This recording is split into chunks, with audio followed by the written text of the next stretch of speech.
ഇനി നമുക്ക് റോംബസിൻ്റെ ഏരിയ എങ്ങനെയാണ് കണ്ടുപിടിക്കുന്നതെന്ന് നോക്കാം. സോ റോംബസിൻ്റെ പ്രോപ്പർട്ടീസ് എന്താണെന്ന് നമ്മൾ കണ്ടു. എന്തൊക്കെയാണ് റോംബസിൻ്റെ പ്രോപ്പർട്ടീസ്? റോംബസിൻ്റെ എല്ലാ സൈഡ്സും ഈക്വൽ ആയിരിക്കും. റോംബസിൻ്റെ ഓപ്പോസിറ്റ് സൈഡ്സ് പാരലൽ ആയിരിക്കും. അതുപോലെ റോംബസിൻ്റെ ഓപ്പോസിറ്റ് ആംഗിൾസ് ഈക്വൽ ആയിരിക്കും. പിന്നെയോ ഡയഗണൽസ് പെർപെൻഡിക്കുലർലി ബൈസെക്റ്റ് ചെയ്യും. അതുപോലെ അടുത്തടുത്തുള്ള ആംഗിൾസ് എന്തായിരിക്കും? സപ്ലിമെൻ്ററി ആണ് അല്ലേ? ആഡ് ചെയ്യുമ്പോൾ 180 ആണ് കിട്ടുക. സോ റോംബസിൻ്റെ ഈ പ്രത്യേകതകളൊക്കെ നമുക്ക് അറിയാം. ഇനി റോംബസിൻ്റെ ഏരിയ എങ്ങനെയാണ് കണ്ടുപിടിക്കുന്നതെന്ന് നമുക്ക് നോക്കാം. റോംബസിനെ 2 ഡയഗണൽസ് യൂസ് ചെയ്ത് ബൈസെക്റ്റ് ചെയ്താൽ നമുക്ക് ഇങ്ങനെയാണ് ലഭിക്കുക. സോ 2 ഡയഗണൽസ് യൂസ് ചെയ്ത് ബൈസെക്റ്റ് ചെയ്യുമ്പോൾ അവിടെ 4 ട്രയാങ്കിൾസ് ആണ് രൂപപ്പെടുന്നത്.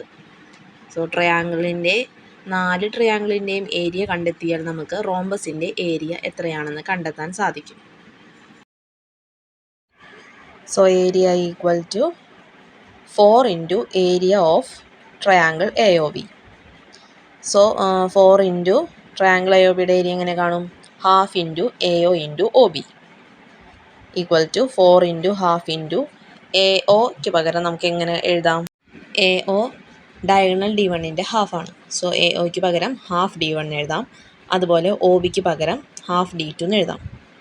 സോ ഈക്വൽ ടു ഹാഫ്, എല്ലാ ഹാഫും കൂടെ മൾട്ടിപ്ലൈ ചെയ്യുമ്പോൾ നമുക്ക് 1/8 എന്ന് കിട്ടും.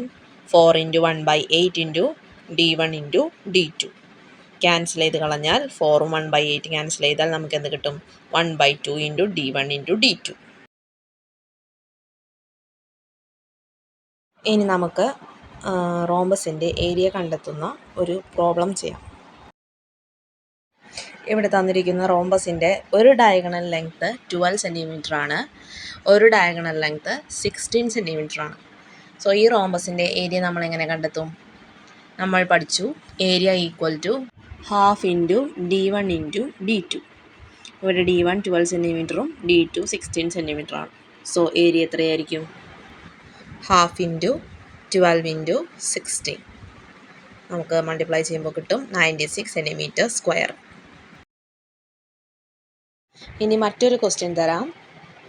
ആ ക്വസ്റ്റ്യൻ്റെ ആൻസർ നിങ്ങൾ തനിയെ കണ്ടെത്തി നോക്കുക.